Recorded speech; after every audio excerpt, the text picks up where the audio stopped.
les tutos qui vont bien.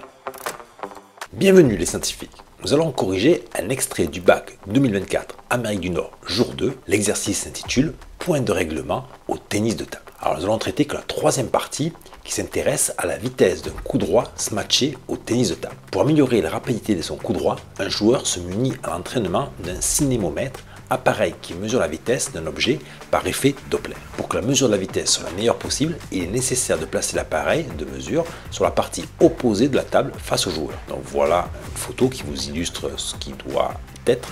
Donc le joueur, la table de tennis de table et ici le cinémomètre qu'on voit ici en plus grand. Après on vous précise, le cinémomètre utilise une onde électromagnétique monochromatique.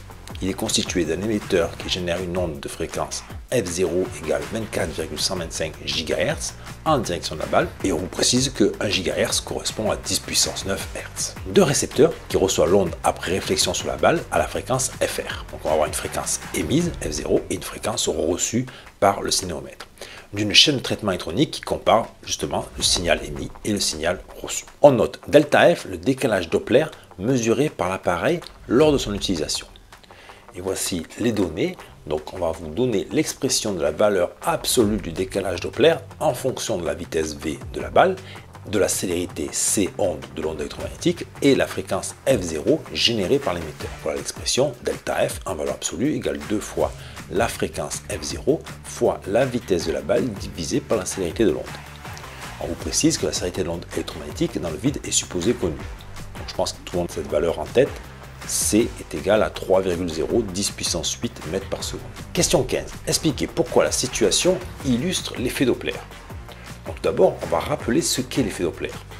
L'effet Doppler, c'est un décalage de la fréquence d'une onde entre l'émission et la réception lorsque la distance entre l'émetteur et le récepteur varie.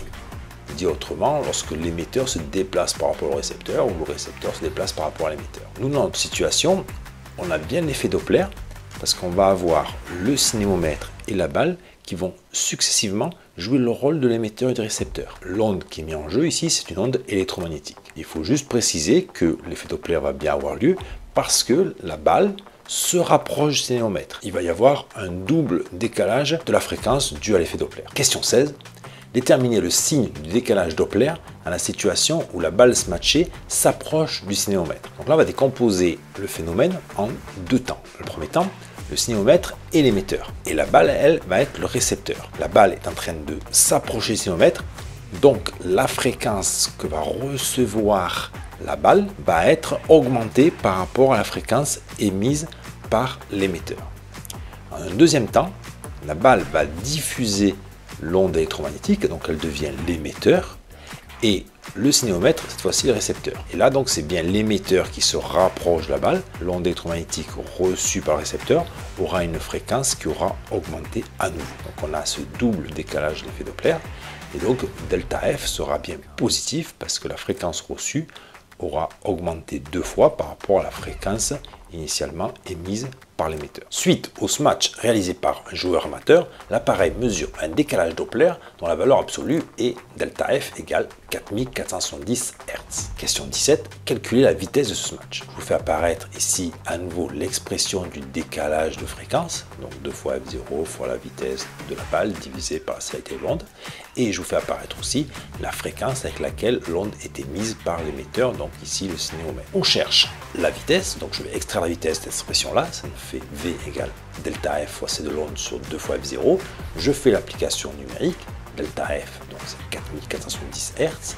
La vitesse de l'onde, c'est la célérité de la lumière dans l'air, qui est égale à celle dans le vide, donc 3,010 puissance 8 mètres par seconde, 2 fois la fréquence F0.